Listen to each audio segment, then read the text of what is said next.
Welcome back, everybody. This is episode 66. A little change in the studio. We got some gear hanging up. Yeah, we got a little decorative. Some race gear. The Lake Cumberland.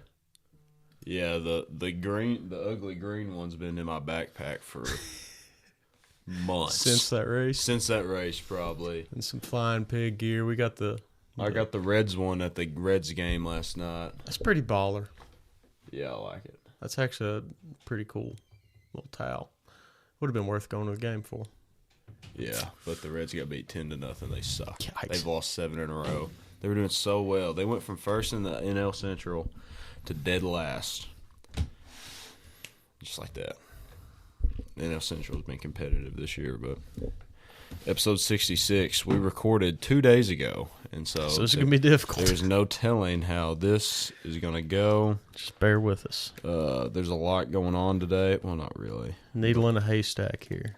I know Sean Strickland's fighting tonight. I'm excited for that. I didn't even realize that until I was scrolling through TikTok trying not to fall asleep in the bed from between uploading last week's episode to coming over here to record this one.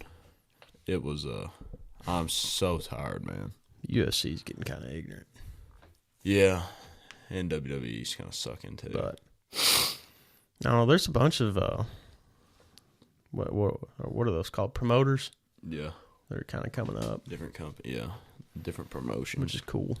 But every time we do that before you do the intro song, when you say you ready, yeah, it feels like a intro to a country song, like a new country song. You know what I mean?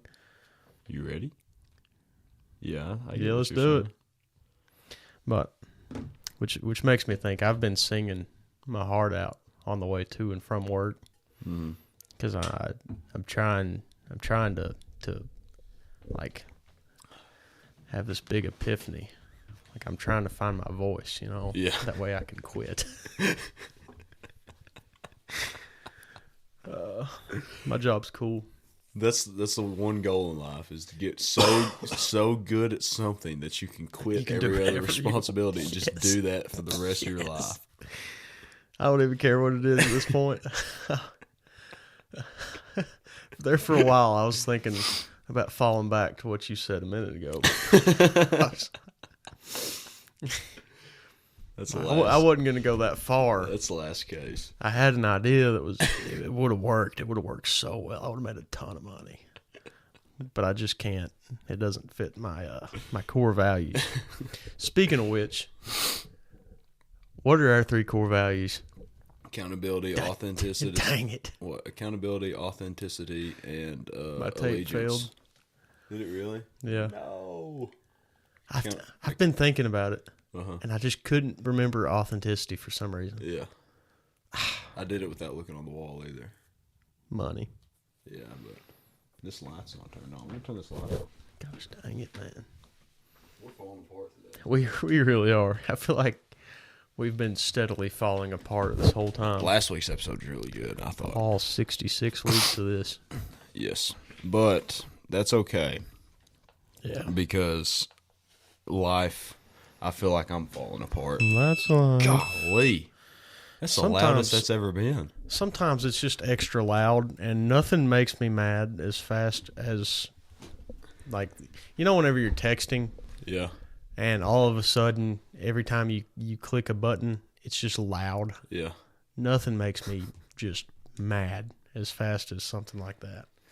But anyways, what was I saying before that? It's life. Just slowly falling apart. Oh, yeah, life just seems like it's slowly falling apart at all times. Yeah, we've got the next pandemic loading in, potentially. Keep them on the boat, bro. Probably. I think that's just fear-mongering. Yeah, I mean, I doubt it'll be. Let's get everyone scared for no reason, again, to persuade political opinions. Yeah. Man, our political scene's so scary. If people can learn anything from me, please, I know I'm not very knowledgeable in a lot of things, but if anyone can learn anything from me, please be able to think independently and think critically about scenarios. And How be often? Able to look at context clues on things. How often do you think independently?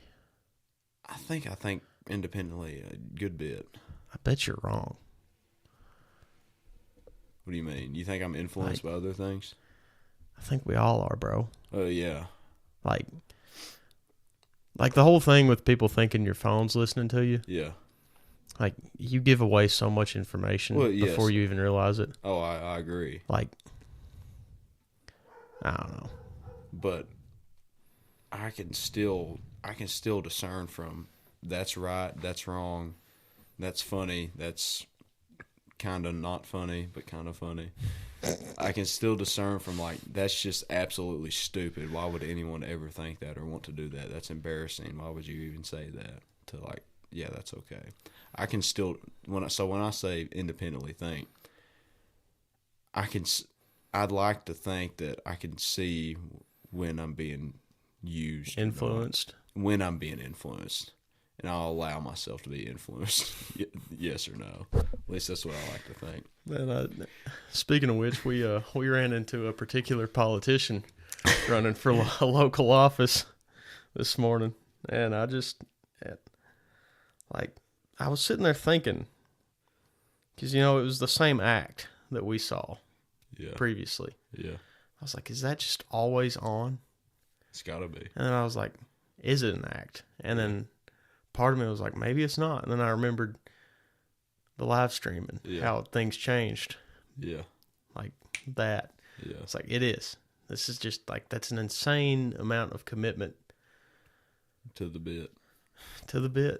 And that's why I've talked about it on this show before. It's like, I want to be the same person to literally everybody. I don't want to change the way I act to you compared to Raina, compared to literally. I want to be the same person to everybody. Because if you're trying to hold up a persona or trying to hold up a character, that's exhausting.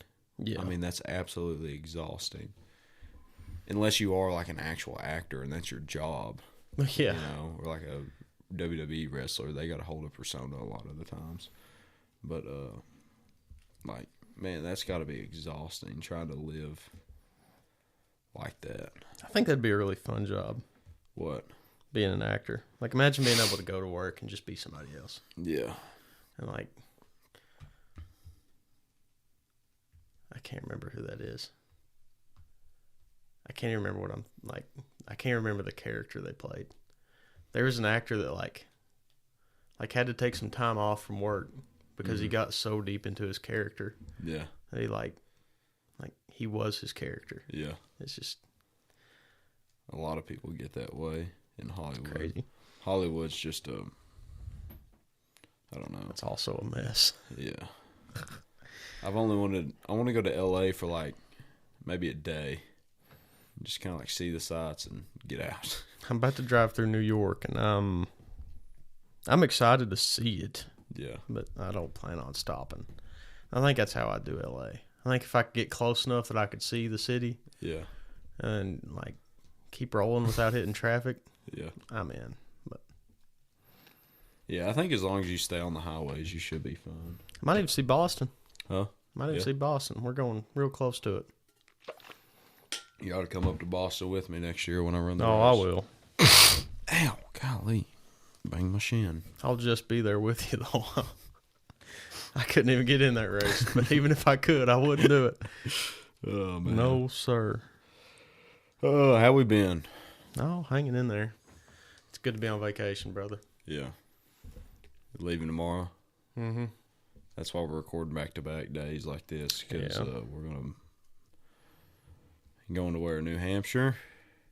Is that right? Maine. That's up there. Acadia National Park. It's going to be cool. Maine's such a cool state. Like, I mean, I haven't been. But just looking at the cities in Maine, I think I could live in Maine. And, like, I'm going to go. I plan on taking a day to go inland. Yeah. Because there's a bunch of big lakes in Maine. Yeah. Not like Great Lakes, but, like, for lakes, they look like giant lakes. Yeah.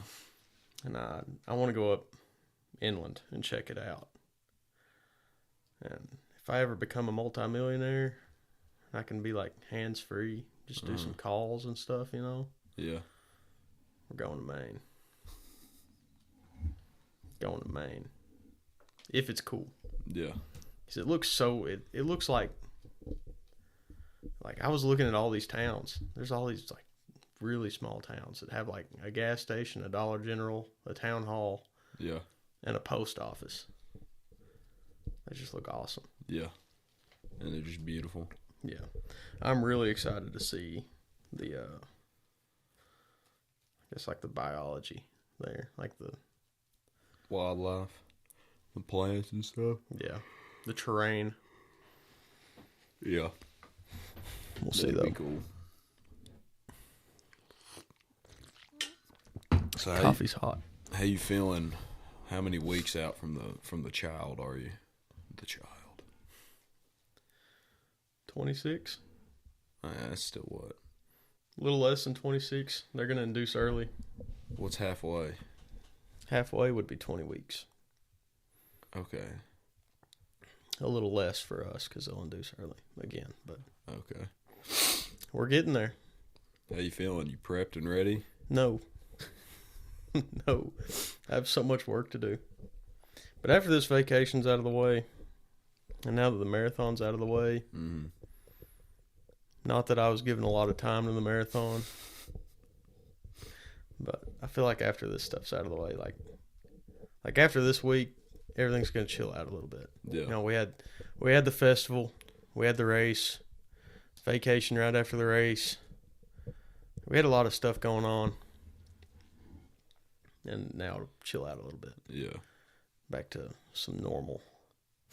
I feel like I can get some stuff down, some stuff done now. I'll have more of a weekend, hopefully. Yeah. Dude, I've been so go in everything. I don't even know what rest feels like. Does that make sense? Yeah. Yeah. Dude, and it's so weird, too, because, like, I'll sit at the house and not do anything, and I feel like I'm useless. Like, I'm not, like, doing anything productive. But then I'm also, like, tired all the time, you know? And so with this, I've been in such a weird spot the past, like, 2 days with the running, just thinking about it. Because, like, yeah, I still want to, like, go and do like the cool races like that and be good at it, but there's so much effort and so much time to put into it. And then like this summer coming up, school's finally over for at least a week, and I'll start again the 18th, I think. But then if I get this job, that'll be something. Then I got that internship, which will barely be something. So I don't know, it's just I'm in a weird spot right now from not knowing what I'm going to be doing in the next couple of weeks. You picked a weird time to take a job. Yeah. But it don't really. Yeah. I don't know if there's really a good time to get a job. No, there's not. Being employed's awful. Yeah. I was like,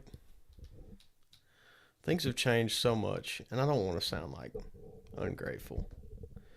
You know, for most people, 40 hours a week, like that schedule, it just works. Yeah. You know, I don't want to.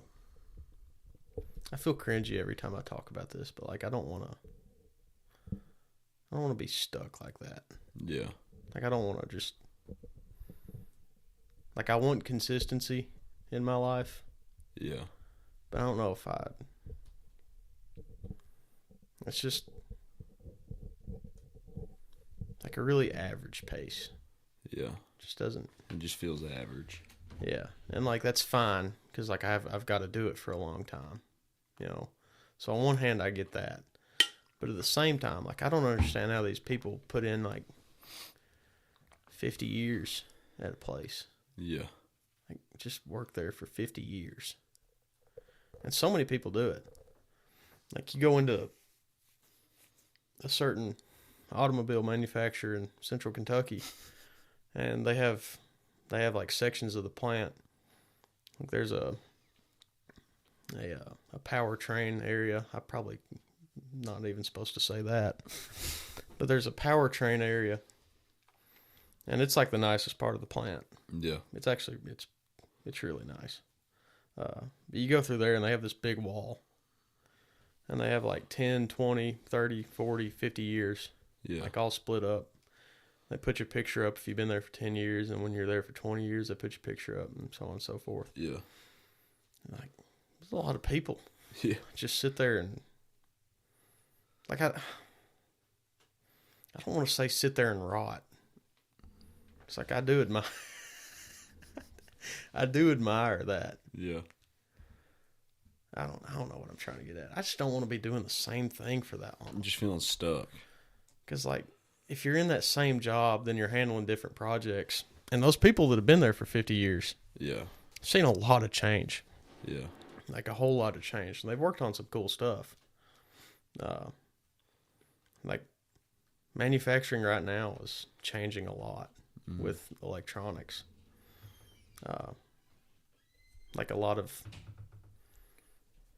like pretty recent technology is kind of getting phased out. Yeah. Because it's progressing so quickly. But I don't know. I just don't want to be doing the same thing. Like, I wish I had the ability to go do like all kinds of jobs. Yeah. Except concrete. Like the dirty jobs guy. Yeah. Micro. Yeah. Like to just go do a bunch of different jobs. Yeah. That'd be cool. Yeah, I'm kind of in that boat of just feeling stuck, you know? Like, because I've been in the same school routine at least for the past 4 years at Eastern, you know, just doing the same thing. Then the whole school routine my whole life, and the running aspect of my life and the exercising aspect of my life has definitely changed things up a little bit. But, you know, I'm definitely a different person now than I was 10 years ago. Yeah. But if you look at the things I'm doing, they're the same things. It makes sense. I guess. Waking up, going to school, going to football practice. Well, Yeah. now it's just switching out practice for running, you know. Yeah.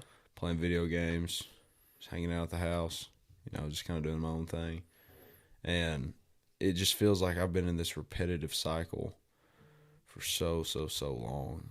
And, like, you know, I talked about it, I don't know if it was last week or the week before, or last episode or the episode before, but just, like, the changing, you know.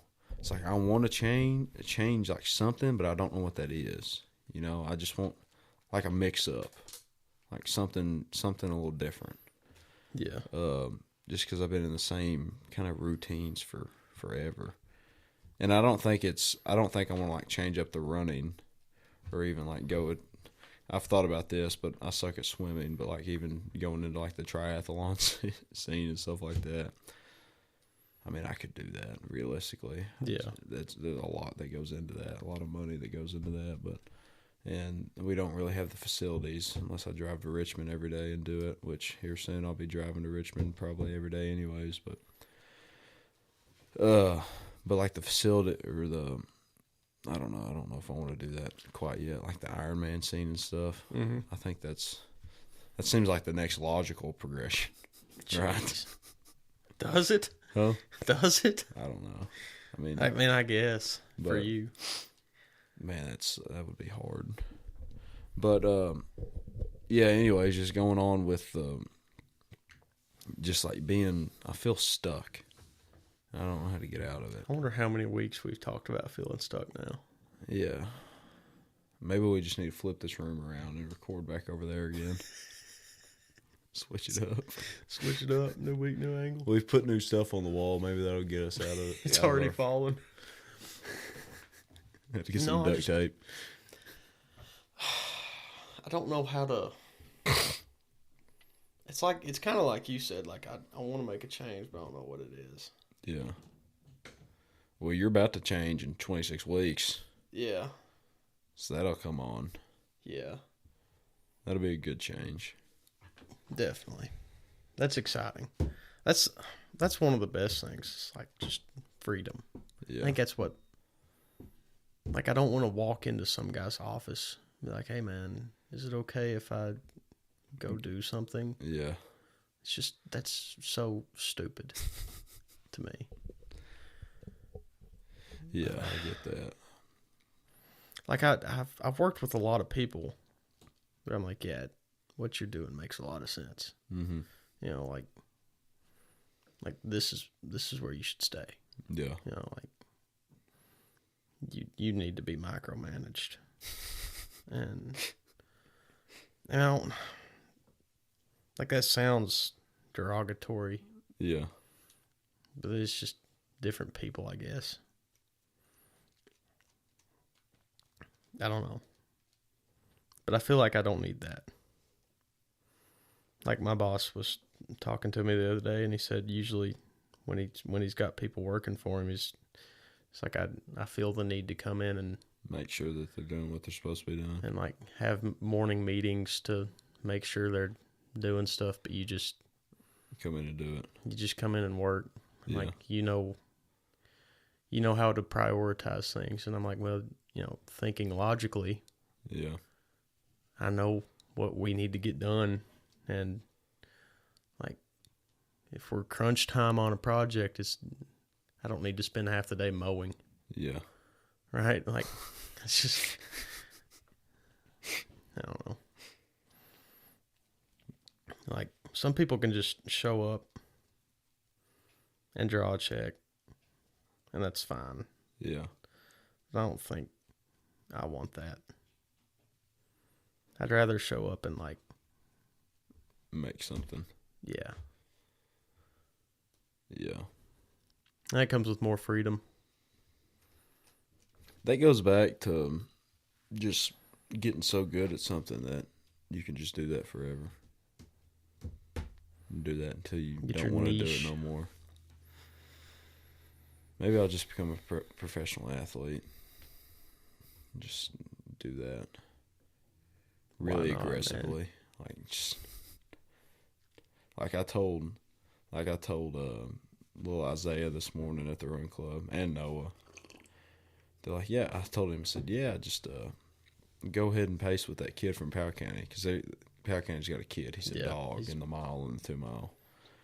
And yeah, just pace with him in the race Tuesday. He's like, yeah, I'll do that. And like, yeah, you can get there, one day. I said, well, if you want to get to that elite status, you better start going now. Mm-hmm. Like, you better not wait until the summer before the season starts and go, like, we better be running right now. Like, if we want to get to that speed and status of where to get elite, like that kid's he's a D1. He's a D1 runner, 2 mile runner, distance runner for track. Anyways, he probably does cross country too. I don't know, but he's D1 caliber.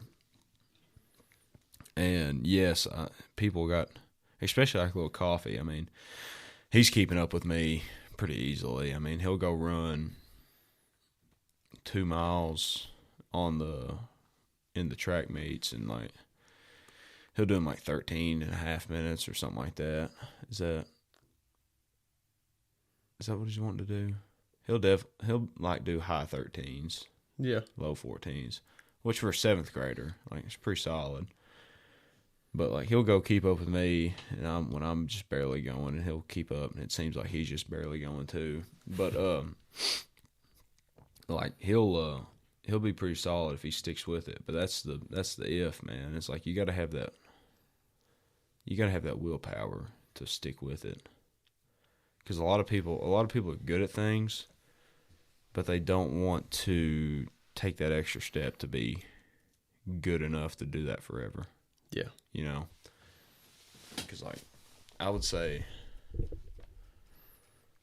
I'm just in a weird spot, man, with like being good at running, because I feel like I'm pretty good at it, but I've never won anything. I've never won a race either. Like there's always somebody that's been better.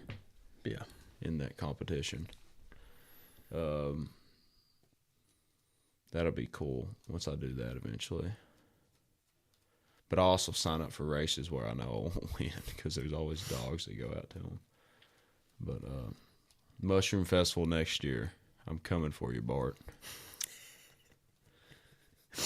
Bart. Dude, I feel like that dude's a dog. I feel like I'm almost at that point with work. Mm-hmm. It's like what I do, my trade, like I'm good at it. Yeah. Like there's not one thing in my trade that I can't do. Uh-huh. I'm trying to think of something. Like I'm not great at everything, you know? Yeah. But like I'm good enough that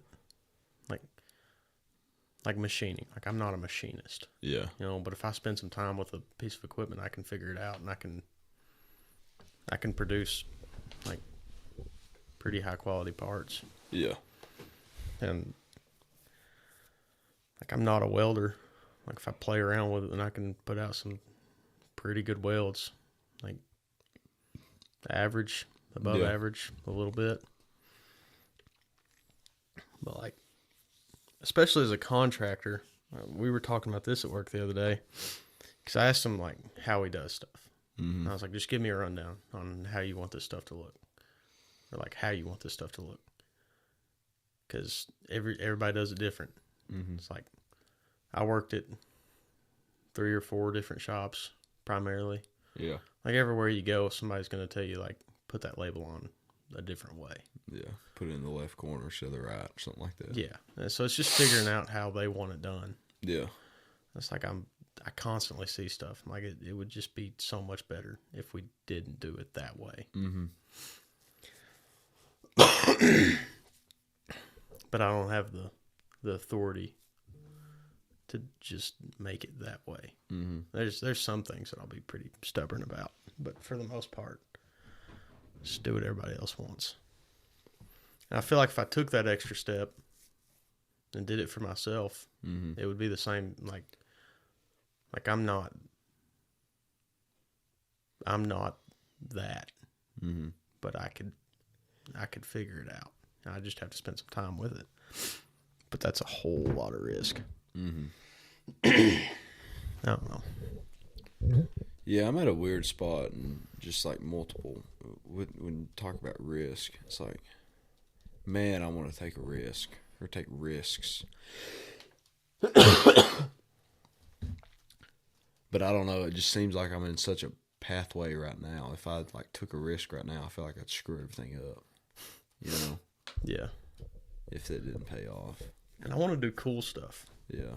It's like me and Jimmy were talking about it the other day.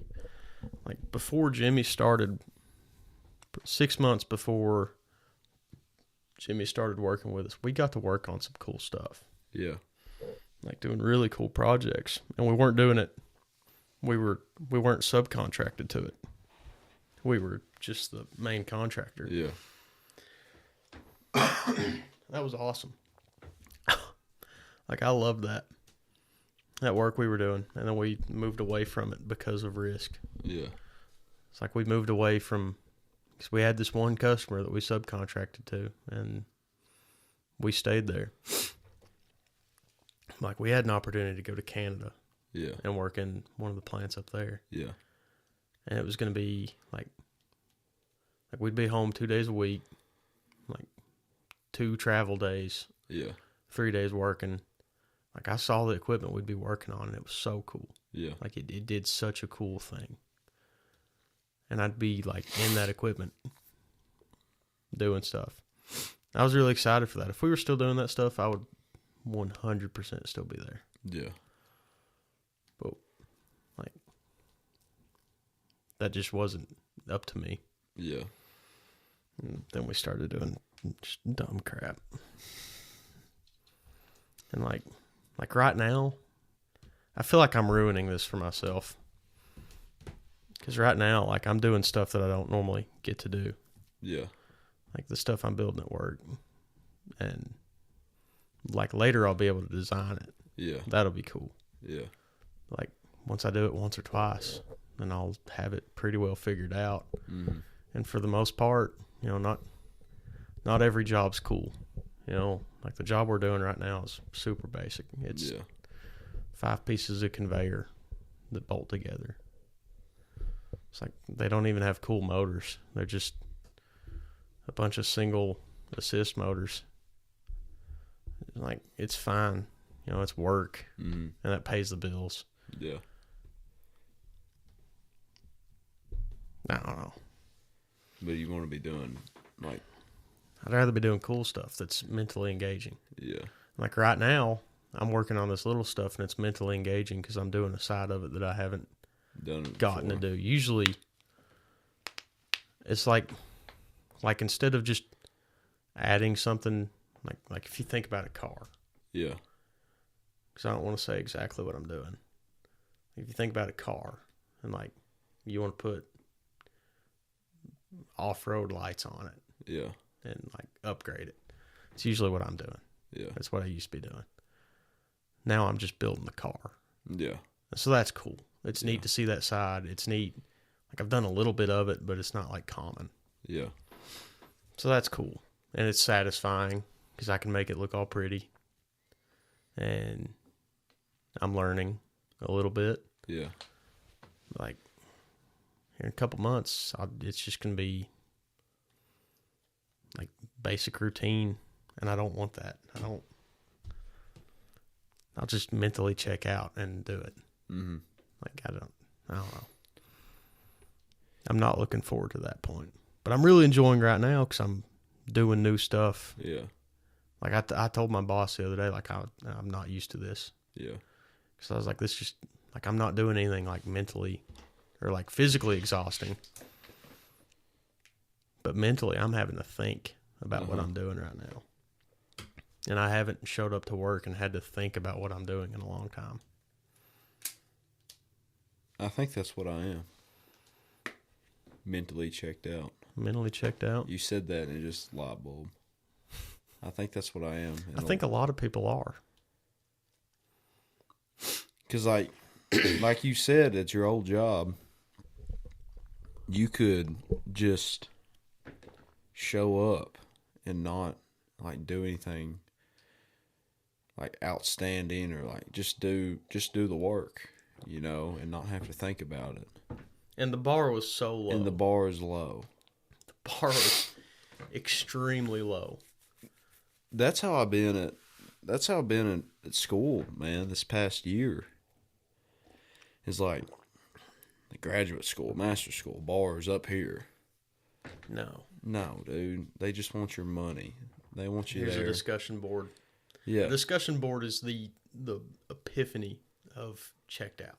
Yes. Dude, and I'm telling you, I've been so mentally checked out that I couldn't care about anything that I've been doing over there. And I think that bleeds into other things in my life because it's been the same thing for, how long have I been in school? 12 plus 4, 16 years. Yeah. It's been the same thing for 16 out of the 22 years of my life. And the 6 years before that, I was 6 years old, you know, like, so my whole life, I feel like I've been doing the same thing. And it's getting to a point, it's like, I'm so mentally checked out of it all. It's hard for me to keep going, keep caring, you know, about it. Like, I'll show up because I know it's important to show up, and that's my responsibility to show up. But golly, man, I'm just so checked out of it all. And I don't care to work. I want to work. But if I'm doing stupid crap that's pointless and doesn't have any meaning to it, you know, I don't want to do that work. Like, I don't care to... Like, I applied for this one spot at UK. I never heard back from them. But you had to write a cover letter. And I wrote in that cover letter, I said, I want to work. I'm willing to work. Give me a chance, basically. Yeah. I never heard back from them. But, like, that, I feel like that's the situation I'm in, is like, man, I want to work. I want to be engaged in something. I want to do something. I don't want to just sit at home all day and draw a check and just sit at the house and not do anything. I don't want to. I want to go be involved in something. And I think I'm so checked out of it all is that I don't even know what that something is. You know, because I show up to this mentally checked out. I show up to that mentally checked out. I show up to probably 90% of the things in my life just mentally checked out. And I don't, it's not that I don't care about it. It's just that it's just been the same repetitive stuff my whole life. Yeah. And it's just hard to care about it when I know everything's going to be fine, you know, when I know everything's just going to be happy-go-lucky and there's no risk reward, there's no consequence for me not giving 100% for something. And I think that's what's wrong with this society, and I think that's what's wrong with us as people. It's like, when we go and do something and there's no reward or there's no consequence for it, you're not going to want to be able to do anything. And you're not going to try. Yeah. You know? Because, I mean, I can show up and get my check, or I can show up and get my degree. Guess what? The kids in my class that have tried really hard, they're going to get the same degree that I'm getting, that I haven't given a crap about this semester. They're going to get the same grade, the same A that I'm getting, because I'm turning in crap. Well, it's participation points, basically. I turn in garbage. They turn in really good stuff, at least I assume so. At least when, like, some of the presentations that I've seen people give compared to the ones I've given, theirs are so much better than mine. And I'm still getting pretty solid passing grades. You know, so they can't be getting too much higher than me, you know, because I'm still getting like 94s on it, you know, and that's still an A. And so, like, there's not a reward aspect and there's not a consequence either. I can just show up and do these bare minimum things and just be fine. And I think that's when it comes into me, like in the marathon training. And I think that's why I enjoyed it. Or I enjoyed the process of it. I mean, it sucked a lot of the times, but if I didn't show up and if I didn't work, I'm not getting the outcome what I did. Yeah. You know? I mean, you see it with people all the time when it comes to exercise and stuff. It's like, if you don't put in the work, you're not going to get the result. And I think our society has got to a point, it's like, you don't have to put in the work, but we're going to give you the result anyways. Or you can put in just a little bit of work and you're still going to get the same amount of stuff that this person that puts in a lot of work in. And that leads to people getting mentally checked out, I think. You're eating me up here. That has led me to get mentally checked out. You're hitting everything I want to hit on. Like you said, it bleeds in, and it definitely does. Because there toward the end of me working at my last job, I was checked out of everything. Yeah. Like, I didn't want to do this. And this, like, when we started this was super exciting to me. I really enjoyed doing this. I was just like, it felt like I was just showing up. Yeah. And just sitting here. And, like, I mean, that's really all we do. Yeah. But, like, mentally I wasn't here. Yeah. And that's a lot different now. Like, I looked forward to doing this today. Yeah. That's nice. And, like, gosh, I hit on so much I want to talk about. Like about our society and just getting all the rewards and none of the effort going into it. Yeah. It's like, I don't want to sound like I'm anti-union here, because unions are a great thing. You know, you shouldn't just get screwed by your employer the whole time. But, like, you go ask 100 people, what's the most reliable brand of vehicle you can buy? What would you say the answer is? Most reliable? Like, if you want to go buy a little 4-door car, probably like Toyota or something. Toyota. Yeah. Why not Ford? Why not Chevy?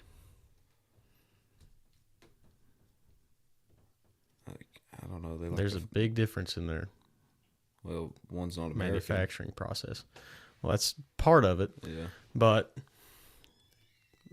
Camrys are made right here in Kentucky. Yeah. An hour up the interstate. Yeah. I don't know. Is it more streamlined? They can just pump them out like that? No, Fords are pumped out. Oh, I don't know why. So there's a Ford plant in Louisville, right? Yeah. The difference between the Toyota plant in G-Town, one's union and one's not. Uh-huh.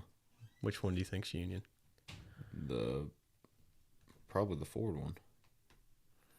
Like, you really, I don't recommend getting a union-built vehicle. Yeah. Because, like a Toyota, you can still show up and draw a check. Yeah. But, like, I could walk into Ford tomorrow and get a decent job. Yeah. And it'd be a union job. I'd be safe. Like, Yeah. I walk in there and I'm safe. Yeah. Like, as long as I don't get too high and hit somebody at work, I'm not going to lose my job. Yeah. And even if I do lose my job, I'm now in the union, and I go down to the hall and they'll get me in a Chevy plant or wherever. You know, I'm not really sure that's how that works. But. So describe to me, because this has always confused the crap out of me, and maybe I'm just ignorant of the fact, but what exactly is a union? A union's just a bunch of people that it's just an organization. And there's a union for like everything. Yeah. Like there's smart unions. Mm-hmm. You have the Teamsters, and then you have like more specific local unions, like your generic trades, like plumber, HVAC, electrician. Yeah.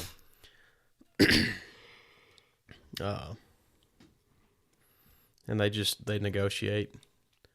It's like a lot of your big jobs. It's like I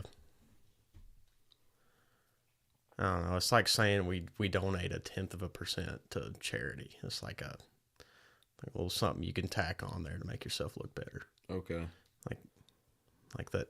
So it's a group of people. What do they do? They negotiate for workers. Okay. And it's like. So like, I know the MLB, NBA, they all have player unions, right? Yeah. They all have player unions, and they argue for like what the minimum salary is, stuff like that. Benefits. Okay. So like the millwrights I was working with in North Carolina. And if they're not in that union, they can't be employed, correct? To that company. It depends. So like in North Carolina, they well, not really, because I was there. I'm not union. So unions aren't very big, like locally to us, like really locally. And kind of like just parts of the South, they're not that big. Which I didn't They're really. real big in like the early, I guess in the early years of America, like in the Industrial Revolution. Industrial Revolution, right? They were really big because those workers were getting taken advantage of, like big. The shirtwaist factory, whatever it was called, that burned down, and everybody was locked inside, so they couldn't leave. Yeah. Their line. So, like, that's why unions are a good thing. Yes. Because a group of people got together and was like, hey, you can't lock us in and block us from exiting the building, because if there's a fire, and like, you can thank a union for the weekend. Yeah. You know, like. And for the 40-hour weeks, too. Well, kind of. But, you know, it is a good thing, but there's a point where it's taken advantage of. So, like, all the millwrights I worked with in North Carolina. What's a millwright? Machine setters. Okay. Like what I do. Okay. Sometimes. Like, they install equipment and rough it in. Okay, I got you. People on the ground floor. Yeah, like putting on. People doing the work. It's like I build a conveyor. Yeah. And I ship it wherever. They take it off the truck. They bring it in the building. They take it where it goes. They probably take it to a staging area, and it sits there for a month or two. Even though the deadline was harsh on me to get it shipped whenever I got it. But anyway, and then they set it, they put it together, and then usually whoever built the equipment has to come, like, finalize it. Okay. Like, they get it programmed so everything runs right. The millwrights just set it up and level it out. And, like... So they're the ones just basically putting it together, Yeah. doing the work. I got you. I don't want to like crap on millwrights because they have such a cool job sometimes, and like they're funny because it's like we have to move this motor exactly the width of a human hair, and then they're like, go grab me an 8-pound sledge. It's like they're like, we have to. It's incredible. Like they do some incredible stuff. Like I had this. I mean, I was the supervisor on an installation in North Carolina. And I was like, guys, they gave us the wrong drawings. Mm-hmm. This is in the wrong location. I'm talking about a booth that's like 50 feet long, longer than that, like 15, 20 feet wide. Like we've got to move it 100 millimeters, which is like that much. Yeah. I was like, because I haven't been around that in like detail. It's like, how are we even going to do that? Like, are we going to hoist it on each side and pull it to the wall?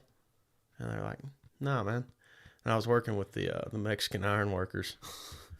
And like iron workers and millwrights, they kind of get put together on jobs like that. And they're like, nah, don't worry about it. It's like, you should probably leave the room, though. I was like, no.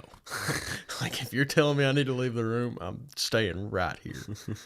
And the way they moved it is they went and got a fork truck. And I was like, what are we doing, boys? So they pull the fork truck away from the booth. Yeah.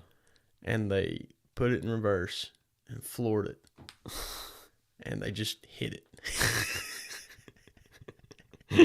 And it moved like 103 millimeters. We got down and measured it. And then we grabbed big old sledge hammers that were soft faced. And hit it the other way. And we just hit it the other way until it was right there. It was awesome. Like I was blown away by how well it worked. They've done it a couple times. Yeah, but like, I know what's going on. But then there's some people, everybody there was making $38 to $50 an hour. Mm-hmm.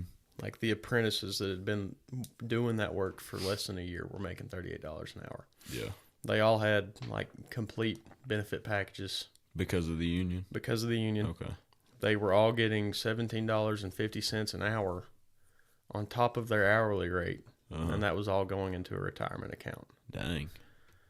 That's a good freaking gig. Yeah. And they were all getting, depending on if they were millwrights or iron workers, because that's a different union, they were all getting like $250 a day in per diem. Yeah. Working 6 days a week.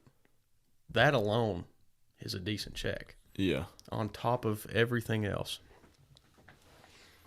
And like, a lot of them have a lot of pride in it, and they're like, we're union, we're the best.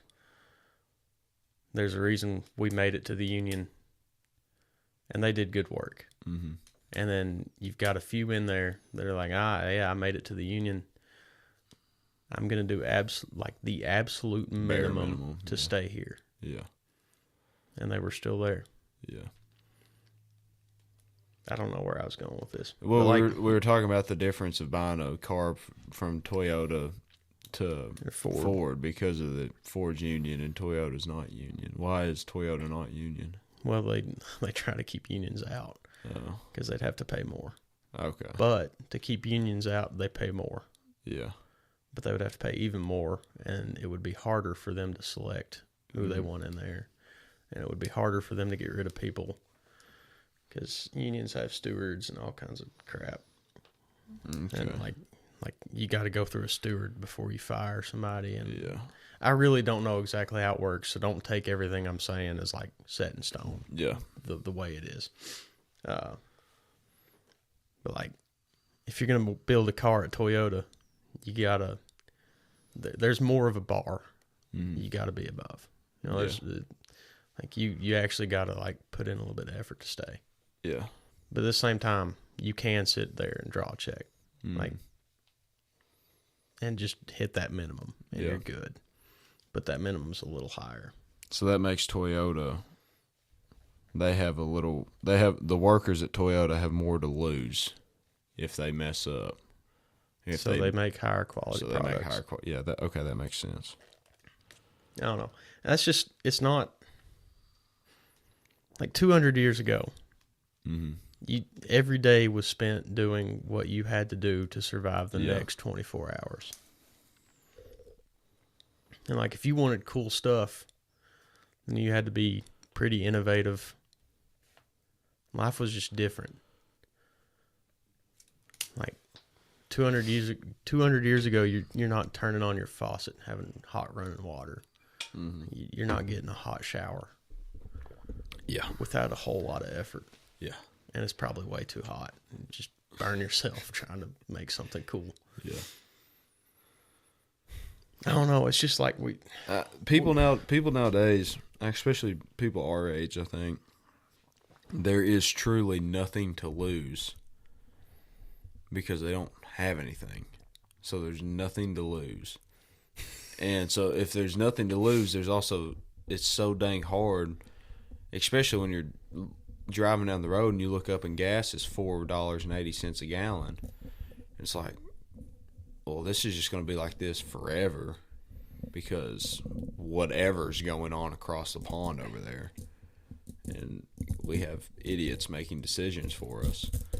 And they've built such a high barrier to even get to keep themselves in. Yes, and it's like there's no hope, you know. There's no hope, and so when it comes to like, it's just you find yourself so easy. It's so easy to get mentally checked out, especially like when you're so mentally checked out at work or school or whatever you're doing, and then you go home and you scroll on TikTok forever.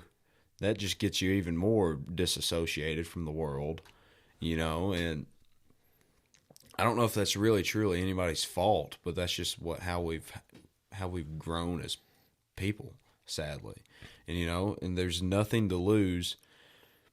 And when there's nothing to lose, there's nothing to gain either, I think. And so you're just stuck in this consistent cycle of being just right at the bar, and the bar sits so dang low, you don't even have to worry about jumping real high to get over it, you know. Now we're looking at universal basic income as a viable option. Universal based income, what is that? Basic income. Basic income, what is that? So basically, the top 1% is going to get so wealthy with AI that like we're going to get to a point potentially where like you and me don't need to go to work to do anything. Yeah. Because robotics, automation is going to be so advanced. Like WALL-E? Like the spaceship in yes. WALL-E? And like at a glance for most people, like, oh, that's cool. Yeah, it's great, man. I don't have to go to work and I can get but those people, whatever the government decides I get every month. But those people aren't independent thinkers. And yeah, like that gets so bad so fast. I mean, the last time that this collective group of people felt like we were stuck and like we were not represented and we were overtaxed, we made a change. And like that's what I didn't explain well. I forget their names. Went to a new country at the festival. Yeah, I asked those two guys if we were too far gone. Yeah, and I don't think they really understood the question. I don't think I phrased it well. But like, we're so far into being bought and paid for by a small group of specific interests, and it's way better for us to just be like zombies walking around for them. Yeah. And like, I feel like we're verging on a point where a dramatic change is going to have to occur. I could be wrong. Yeah. You know, I've been wrong a lot. But I feel like we're getting close to that point where it's not, there's no more for the people. Yeah. Those are a small, like, that's a small. That's just stuff insurance companies say now. Morgan & Morgan. For the people. Is that insurance? Yeah. Well, not insurance, sorry. Law firms say. Yeah. I didn't think that was insurance. But law firms. I was starting to question myself. But, like, I don't know. It's just, it's going to be a cycle. We're going to be like China back in the day. China used to fall apart and put itself back together like every few decades. Yeah. And I don't know. I feel like it only lasts so long. And this is the fruit of capitalism. Like, you let people innovate, you let people out. Mm-hmm. It's like, some people are going to go do that, but for some people to get like super great at doing that, you're going to have a whole lot of people just showing up to support that. Yeah. You're going to have a whole lot of people showing up to work, walking a half mile to get to their station, and they're going to click a little green button, and then that's going to happen, and then they're going to click a little red button down here, and it's going to go away, and then they're going to walk a few steps back that way, and they're going to click that little green button. They'll click that little red button. Then it's going to get to the point where you don't need that person to click that button. And then a team of engineers is going to look at it, and it's like, and they're going to be like, okay, how can we reduce the amount of steps that operator is taking to compress this green button? Yeah. Like, how can we make this more ergonomically beneficial to operator? Like, operator clicking this red button and having to turn and reach over to click this green button, that's not ergonomical. It's so ridiculous. But then again, we look at the alternative. I'd rather have capitalism. Yeah. And I used to have a economics professor, and he got talking about capitalism and socialism. Mm-hmm. And he was like, it's funny because a lot of people will tell you that we can't run an experiment on that. He'd be like, yes, we can. We did. He's like, if you look on a map at night at Korea, it's like, you see North Korea. There's no lights. There's no lights on. If you look at South Korea, there's lights on. There's lights on. It's like there's a freedom that comes with capitalism that you don't get with socialism. At least like extreme socialism. I don't know. This is way more than I need to be worried about. Yeah. But then again, my mind's not occupied with what I have to do in this 24 hours for me and my family to live the next 24. So I'm going to worry about everything that's affecting everyone. Like the hantavirus. And why did COVID just go away? You know, like, why doesn't anybody ask me if I've had a fever in the last 24 hours when I go to the doctor? Is it just not a threat? Did it really take 6 years for us to evolutionarily evolve past a virus? Because we were always taught that it takes a long time to get over that hurdle. Did it really happen in 6 years? Did it really happen at all? I don't want to be that conspiracy theorist. But like 6 years. 6 years. From 2020 to 2026. It's crazy. We shut down our country. We shut down churches. Shut down the world. We shut down everything because we were worried about... Do you think COVID was a thing in North Korea? You think it was a thing in China? You think they just had all the kids show up to the factory? Anyway, people are still ordering off Shein. we gotta fill these orders. Temu was created. it's people all across the world want this $20 gadget that they don't need So we've got to make it. It's crazy though how much media can change things. And the media's bought and paid for now. There's not real media anymore. Oh, I know it. There's like, is Tucker Carlson even real? Is he even a real person, or is he a robot? That's not like, I don't know, man. I just don't know. I don't know how to trust anything without sitting across from somebody and talking about it. Yeah, and nobody wants to sit across from you and talk about it anymore. And we're just, and the people that we've outscaled ourselves. And the people that do want to sit down and talk about it, they don't have enough money to keep up with everyone else. We've outscaled ourselves. That's it's so frustrating because there's not an answer, but there's no solution. I truly think the problem is that there's not enough independent thinkers.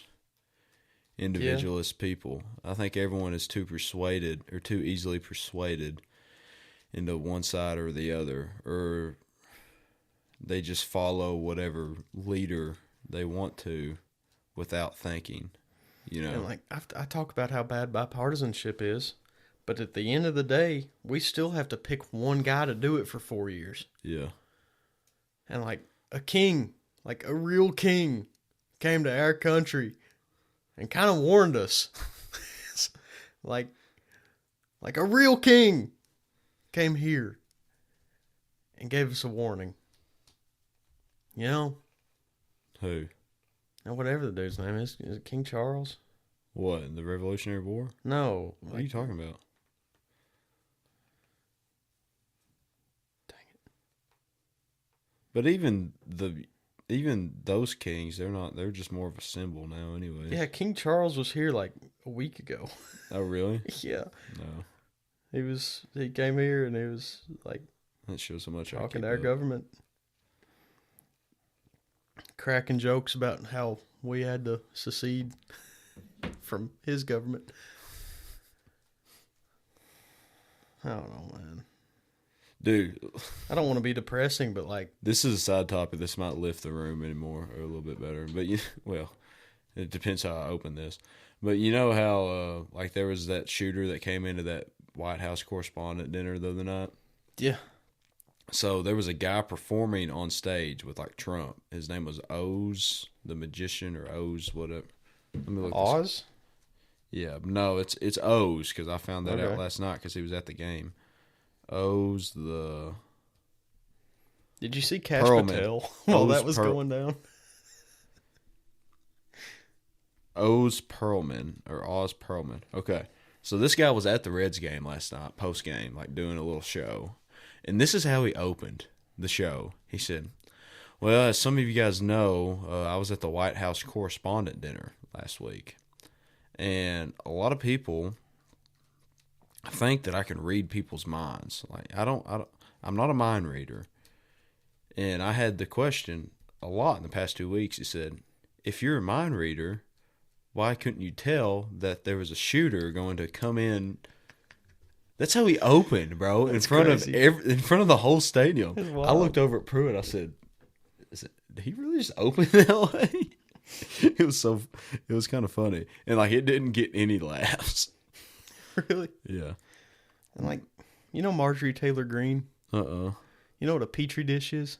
Petri dish. Like that you look into with the microscopic thing? Yeah. Yeah. A Petri dish. Yeah. Marjorie Taylor Greene called it a peach tree dish. Like forever ago. Okay. Like that's the caliber of person, and she's a congresswoman? That's the caliber of person. What is MTG? I don't know, man. She's she used to be a representative. But MTG, she was talking about how Trump was like made a call to her about having to cover up the files. And he supposedly told her. Now Marjorie was big MAGA. Like she was right there. Yeah. Everybody hated her, and then everybody that loved her, and everybody that super hated her, Yeah. We're so polarized. But she came out and said something about how Trump told her that people that he knows, his friends, people that she also knows would be really hurt by the files coming out.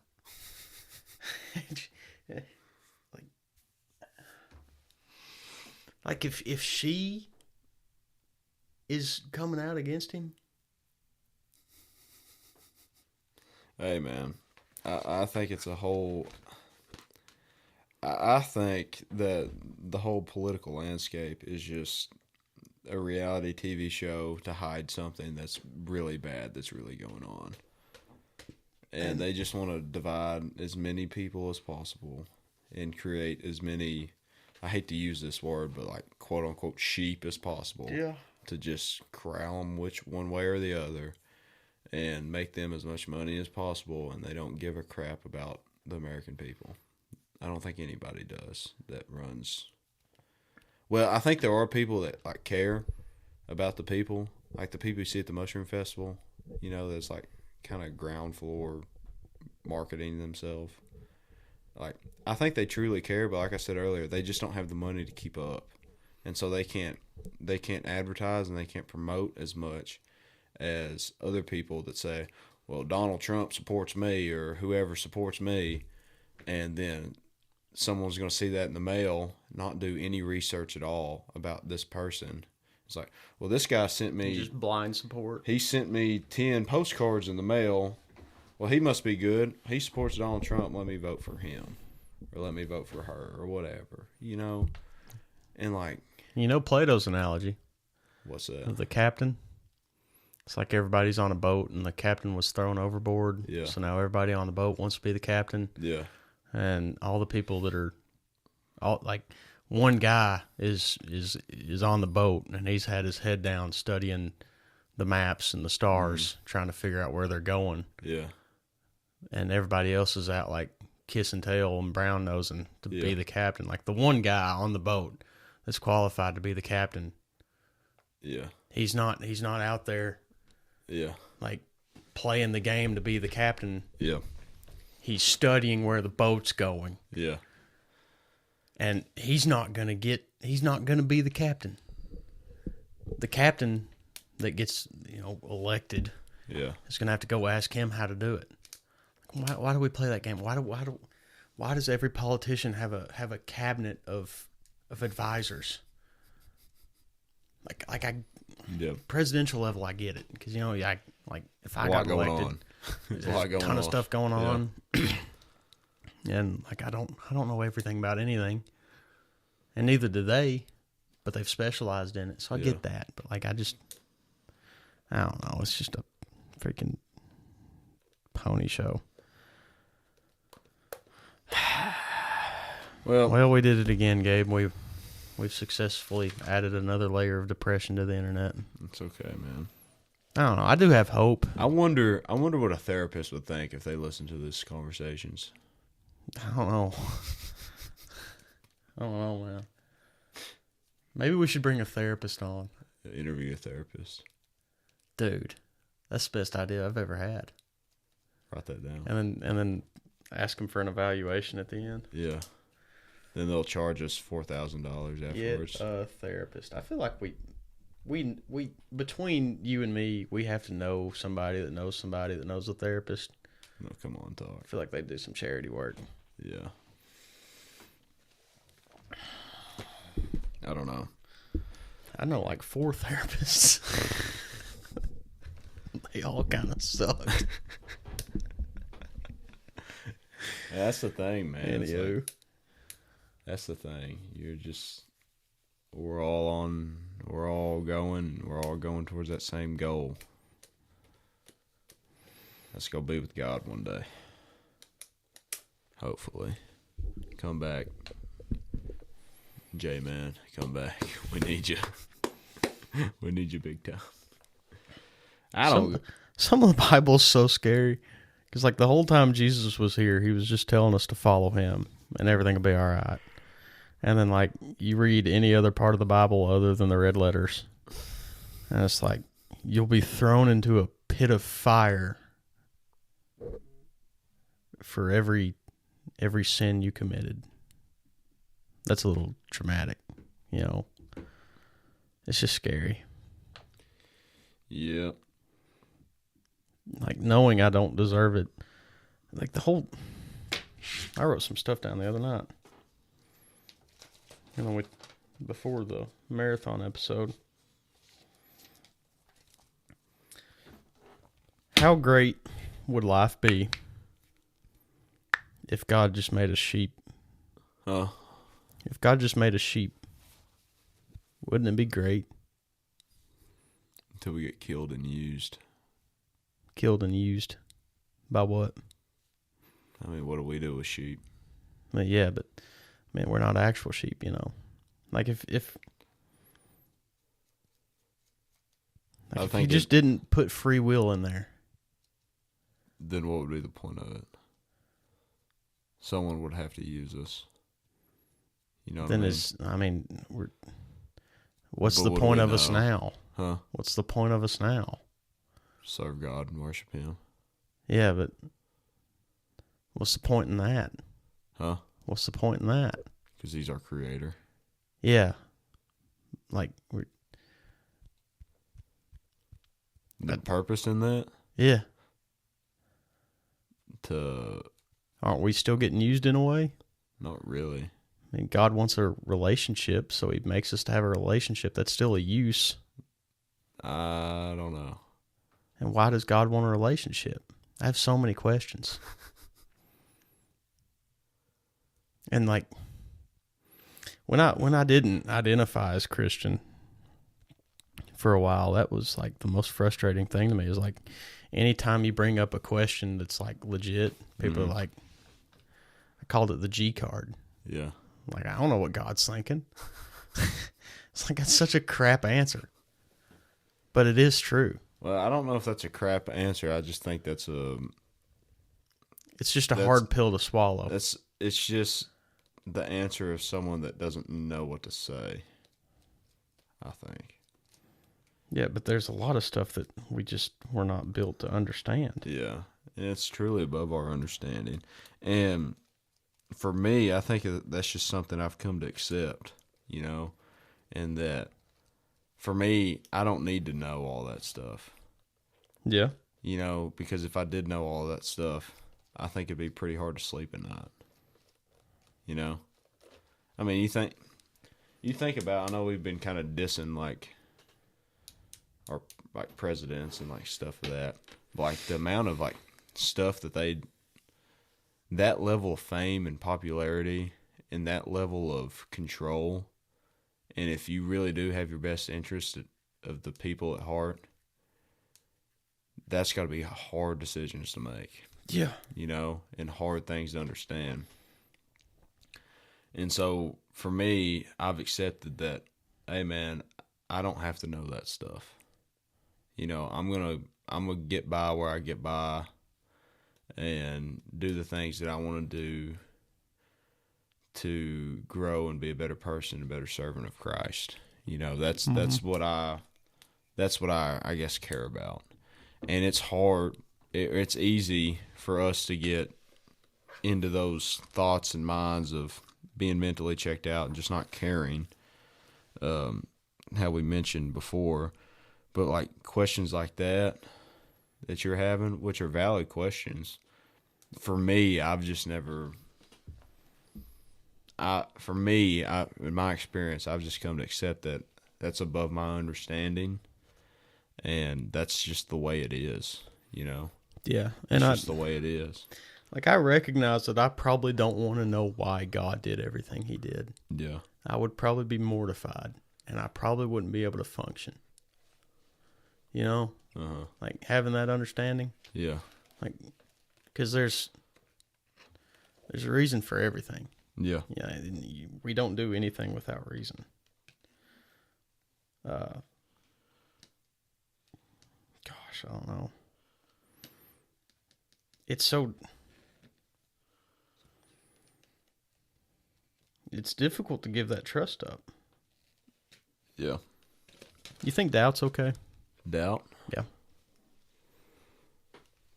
Like when you're just feeling unsure and... Yeah, because I think when you doubt and you start to question, that makes you grow kind stronger. of calluses you. Yeah. It makes you grow stronger. I just... Like... And this is just my human understanding. Mm-hmm. Like, if that tree just wasn't there, if it just didn't have that fruit, yeah, then, like, we're chilling. You know? Yeah. And, like... Referring to the garden. Yeah. And we kind of... I feel like we associate the devil with sin. Right? Yeah, I guess so. But like we could have like there was still an option to sin without Satan's influence on Adam and Eve.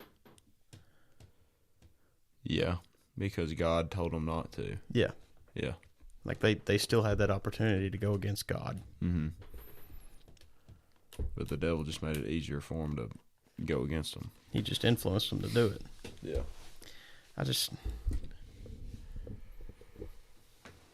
Parts of it just don't make sense to me. And I've probably just got to swallow that pill and get over it. What part doesn't make sense to you about it? Free will. Why that option would be there? Free will. Like, why incorporate free will? Instead of just making a bunch of slaves. But would we really be slaves? We wouldn't have the concept of slaves. I look back to what we talked about earlier. The Wall-E situation. Those people, the universal whatever. We wouldn't have to go to work to do anything. Everything's just given to us like that. Is that a better life than what we have now? You know? I don't know. Depends on the person. Because I know some people that would thrive in Wall-E. Like some people would be right there on them little floating chairs. Yeah, but in the long term, long way of things, for me, it makes sense to me that, you know, God is perfect. He would do it the best way possible. You know? Yeah. And so if he were to make stuff with no free will, or make people with no free will, and everything's just given to us, and everything's just a set order of things. I mean, we've talked about it before. It's like if you've got something that loves you, you want that thing to love you or that person to love you because of who you are. Yes. Not because someone's making them love you or not because someone's making them love you, right? You want them to love you because of who you are and that you love them as well. And so for me, that's the best correlation I can draw from the conversation we've had today. I think a society where everything is given to everyone like that is not good. You know? Yeah. You see it in Wall-E. Yeah, it's good for a little bit until it falls apart. But because of, like, all bad things come from sin. Yes. So, like, if we didn't have that original sin, if we just omit that, then, you know, like, in our shoes, looking in on that, you'd be like, yeah, they're sheep, they're slaves. I think you're jumping ahead of the curve here. Am I? Where's the devil come from? Where's Satan come from? He betrayed God. Exactly. So in the timeline of things, if you want to call it a timeline, that would have been before God created the earth. Yes. Right. Or I guess during the heavens, and he created the heavens and the earth. In the beginning, God created the heavens and the earth. And so, like, this is me being kind of ignorant of the fact and just very basic knowledge, understanding. But, you know, Satan was kicked out of heaven Yes. for wanting to become like God, right? Okay. So I guess technically, if you want to look at it in a timeline thing, but I mean, God is outside of time. I would say heaven's infinite, and I really don't know how that works.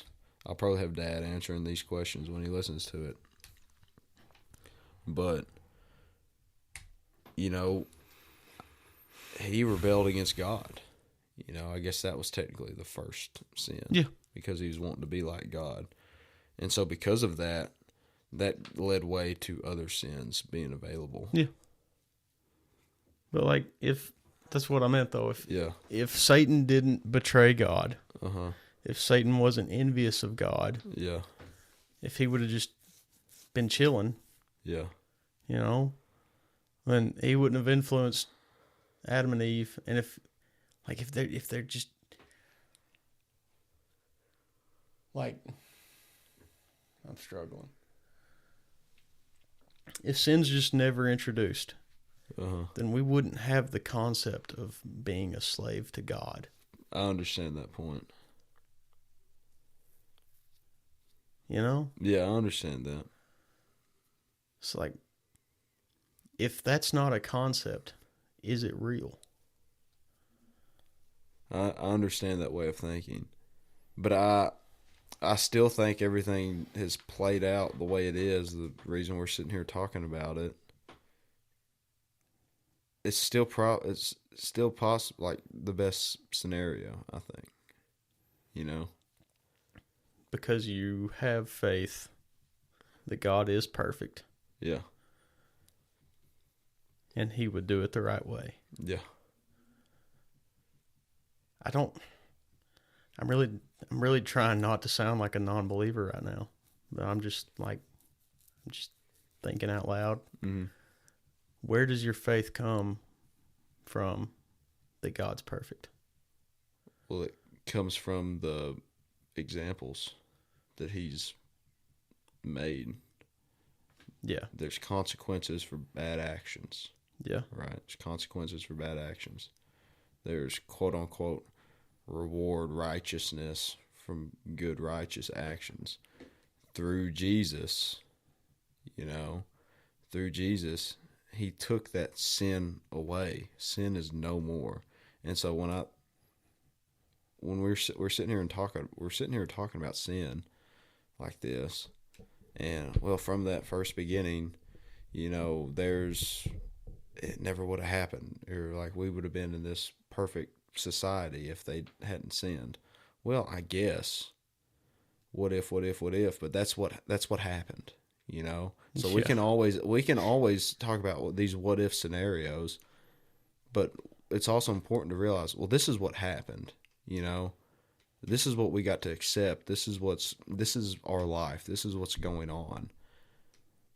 And so to go along with that, for me, I've accepted that's what's happened. This is what the Bible tells me. I mean, this is what millions of people around the world believe. This is what millions and billions of people throughout time have believed and point to be the truth, and have experienced the things and have seen the things, and it points to be right. That's my opinion on things, and that's the way I look at it. And so for me, I don't blindly accept it, because I like to consider myself a critical thinker and someone that can look at X and Y and see how they got Z there, But I accept it for what it is, And I see the other quote unquote religions and faiths, and I see the flaws in there. I don't see any flaws in this. Yes, there has been a lot of, you read the Old Testament, that's a lot of destruction, and a lot of bad things. And you see a lot of bad things in this life, in our life now, and a lot of sickness and cancer and all these bad things happening. But what's that the result of, Yeah. It's not the result of, well, God hates his people. Well, it's the result of bad things that people have created and bad things people have done, right? I don't know. My faith just lies, and I guess the reasoning behind it is because everything to me points to it being true. So granted the reality Uh-huh. of the situation and the things that Jesus did, Uh-huh. the life that Jesus lived, Yes. the sacrifice that Jesus made, everything. Uh-huh. I have so much faith in that. Uh-huh. I like to believe. Mm-hmm. I can't prove my faith to you. Yeah. You know. Well, it's hard for anyone to prove their faith to anybody. But I'm like sturdy. But my problem is that I don't understand why it all started. Uh-huh. And that is so foundational to everything that happened. What you write down? Granted the reality. That's what I'm saying now. Like, but the foundation. The foundational why. Uh-huh. Like, why are we all here?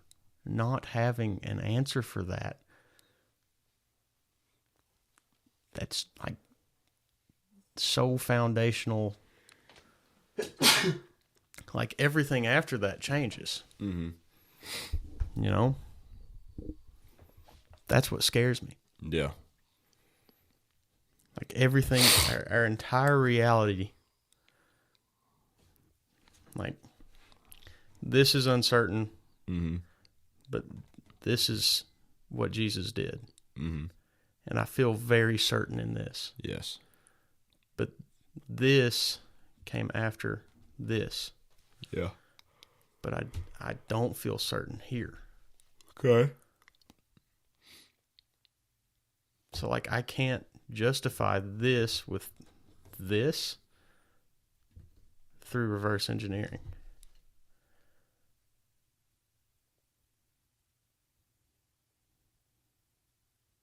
I'm thinking.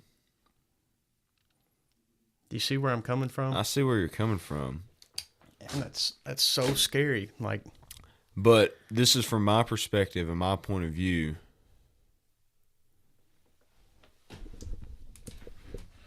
Because when I look at this, right, I feel like this is from my point of view, this justifies everything that has ever been. Jesus dying on the cross justifies everything. And, I mean, that came after this.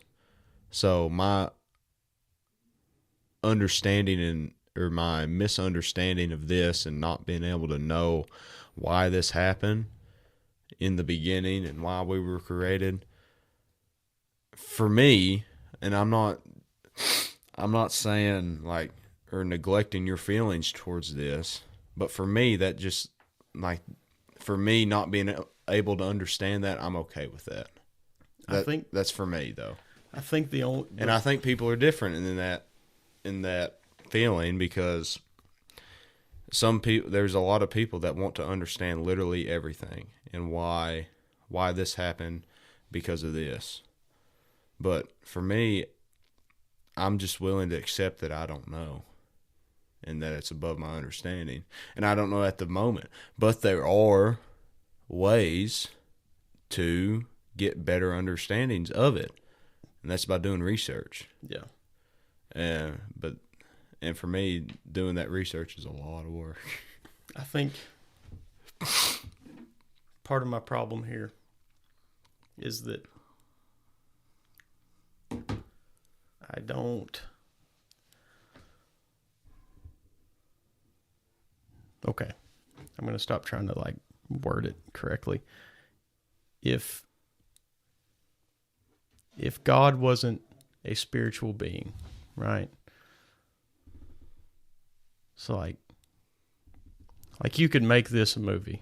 Mm-hmm. Like you could make Jesus' life a movie. Yeah, they have. Yeah. So like I'm applying human logic to a spiritual being. Yeah. And that's hard to do. Yeah, and you can't. You can't. You can't. That's why I'm so like if I was going to make that movie, Mm-hmm. Like me. Yeah. If I was going to make that movie, then I could make this like perfect circle that you can look at. Mm-hmm. Like Jesus coming down to earth. Jesus doing all the things that he did. Like you could make that a act. Yeah. I don't believe that was an act. But like as a human, you would get a lot of leverage by doing that. Yeah, and a lot of people tried to do that as well. It's fair. Like it's fair. All the false prophets. All the false prophets. That's and really the false fair. messiahs. People tried that. They never came back from the dead. Yeah. But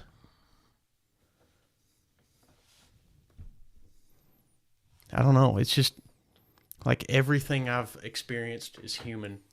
Mm-hmm. And it's so difficult to accept. Well, that's that why God,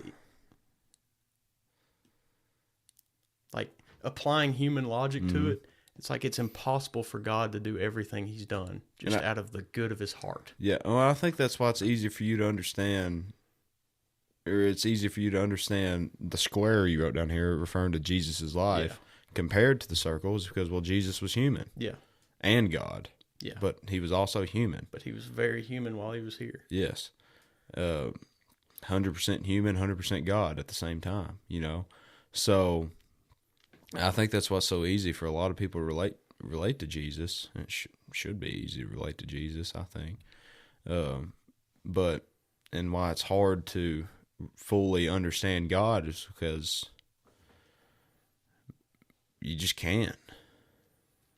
It's above our understanding. And like, I don't know.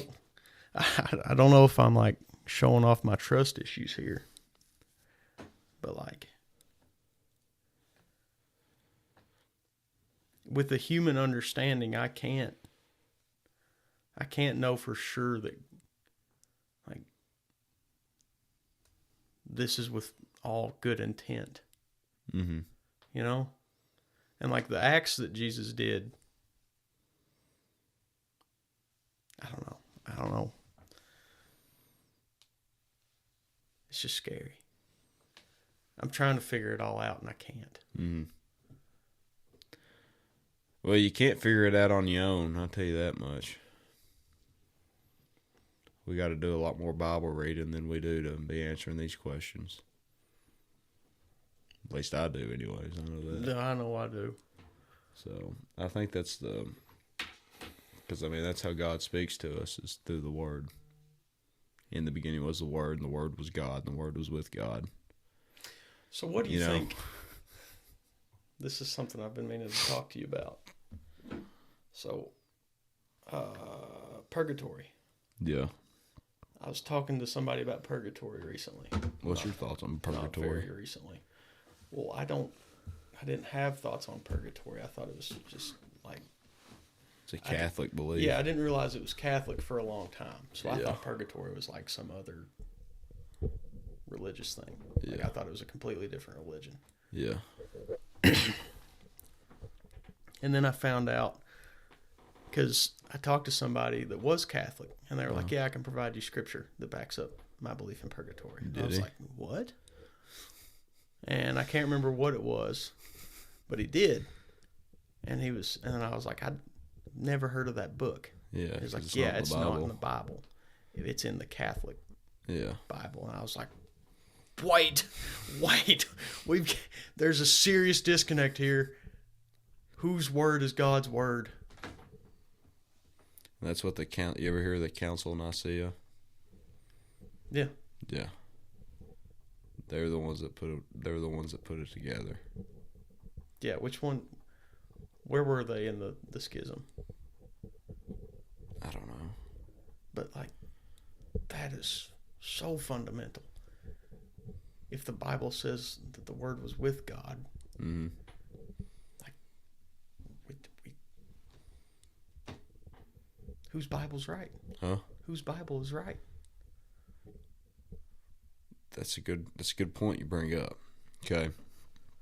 Because, I mean, you look at it. You look at the Council of Nicaea, and you look at the stuff that was put in and the people that were put in, the Bible was being written like still while Jesus was on the earth. You know, the Bible was being written as things were happening on the earth. So you got to look. You got to look at just who was on the Council of Nicaea. Let's look this up.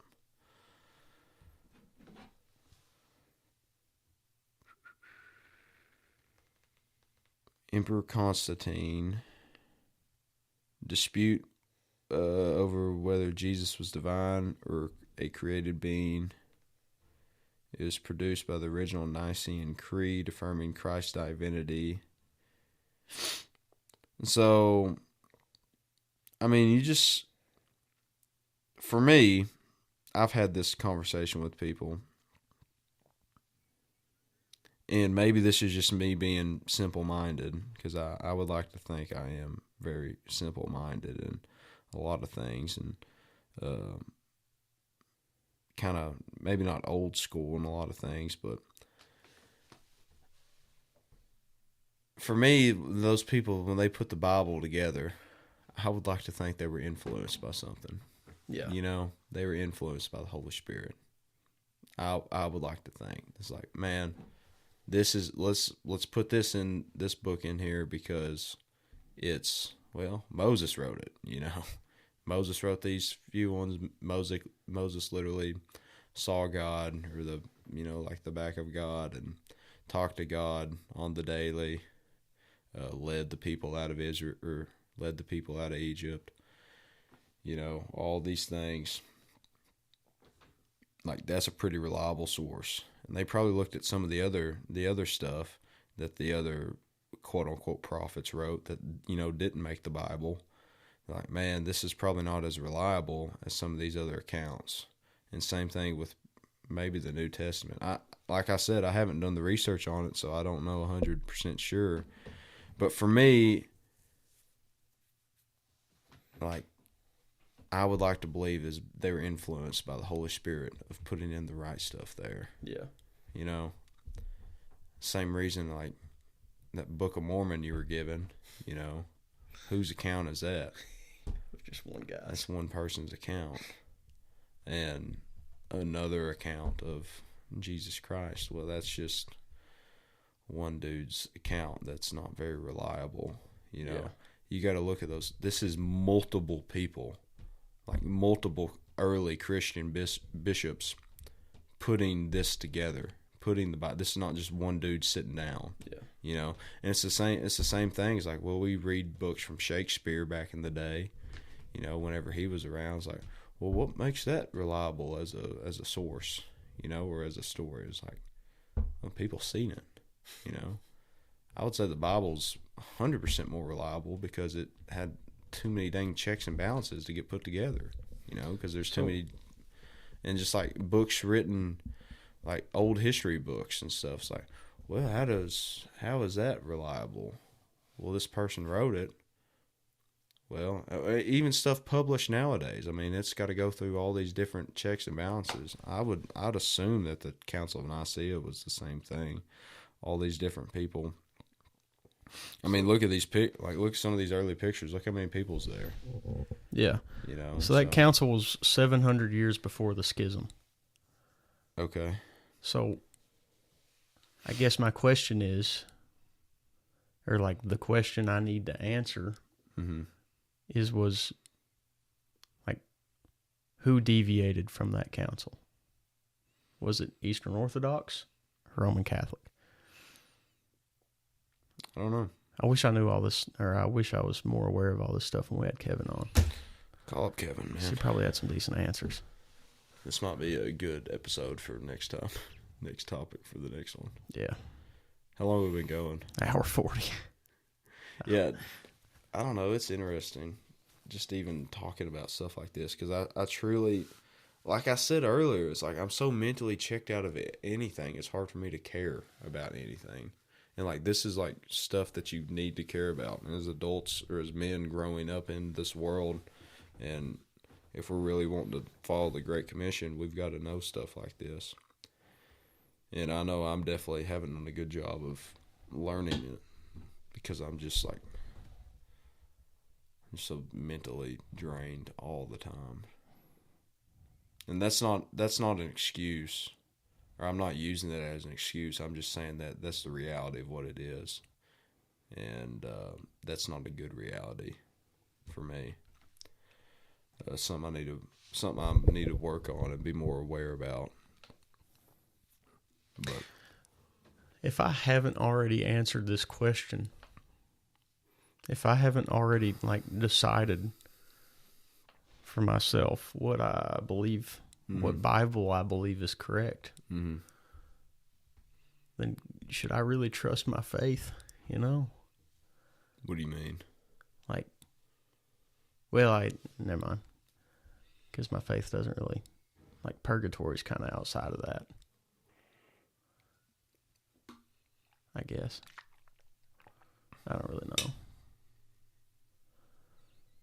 My brain's firing. I'm going to be watching some YouTube after this. Try to get some answers. I'm going to be taking a nap. That's what I'll be doing. I need to eat something. I can feel every time we do the wigwam. The pancakes, man. They ruin my blood sugar. No, it's definitely interesting. But I guess I've just accepted that there's things that are above my understanding, and I'm okay with that. And I don't know if that's a good exception or not, because as men, we should always be learning and growing and trying to be the best we can. And, we talk about that all the time, and I think it's also good to be self-aware enough to say, man, I haven't been doing well in that aspect of my life. I think physically, I strive to try to be the best physically I can be. But I think a lot of times I take care of my physical body a lot better than my mental body, And I put so much effort into my physical body that I guess the mental side of things kind of gets put on the back burner a little bit. And I don't know. I don't know if that's good or bad. It's just the reality of it. And that's not me making excuses for anything, but that's just me coming to terms with things, I think. Just being aware of that. And seeing where I need to make changes in my life. But because like I said, I like doing things I'm good at, and I don't like doing things I'm not good at. And it's hard for me to sit down and try to read anything because I get so easily, I don't know if I get distracted, but it's I'm not in practice at it enough to be able to sit down and read this whole big old thing and understand it and not have to read it 5 times. And I just get annoyed at myself and I never try. And so, that's probably a reason why in school this past really 2 years, I haven't really cared that much, especially in graduate school when they want you to do all this reading and all this stuff. I'm I don't give a crap, man. It's because I don't want to sit down and actually do it. Because I'd rather be doing other things that I feel like are more productive, whether it's physical or just going and working on other things, and that leads to being mentally checked out. Title of this week's episode: Mentally checked out. But I think coming and talking about these things and being aware of it is important. I definitely think it's better than not blindly following. Yeah, it's so weird to think about too, because we talked about it forever. It's we talked about it earlier. People are not critical thinkers, not independent thinkers, and they're just blindly following whatever political leader they want to or whatever side they want to. And it's the same thing here with religion. I think it's important that you don't blindly follow it. And you don't just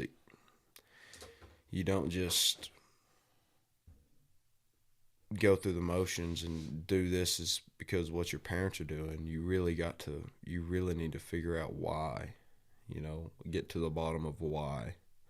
And I think you're trying to do that, get to the bottom of why you're following it and why you're a Christian.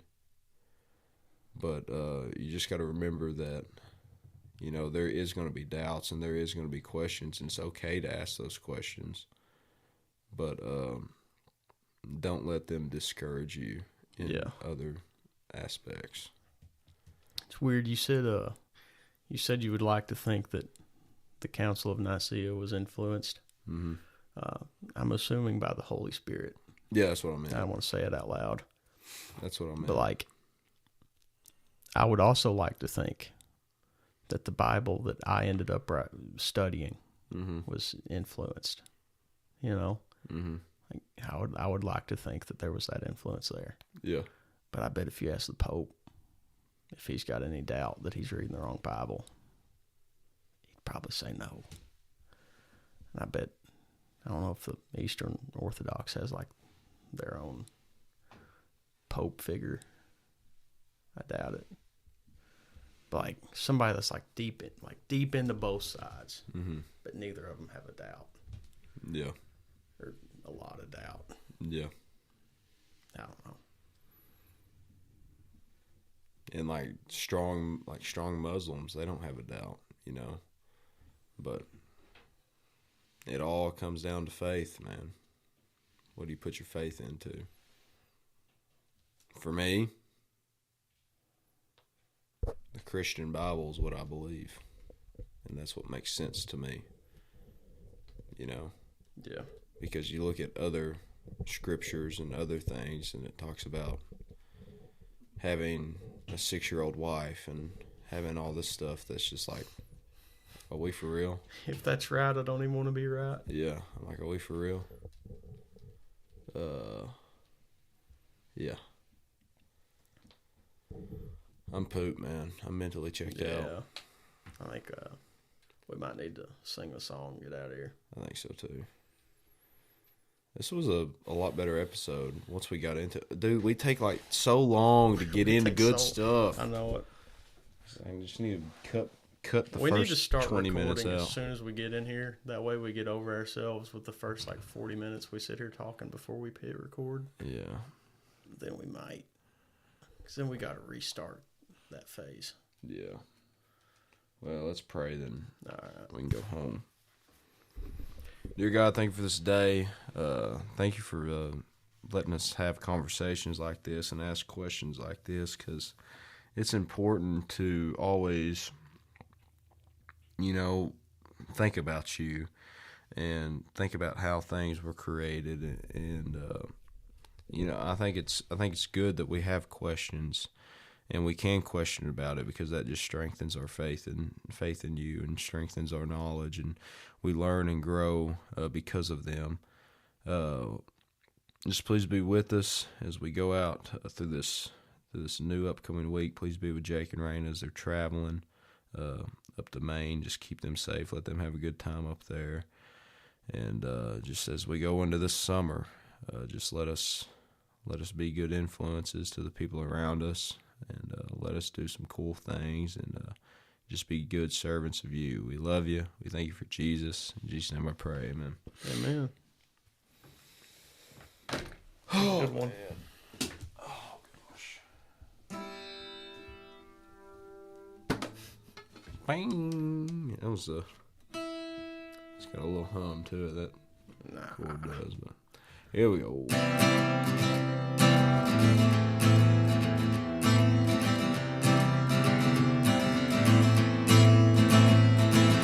Be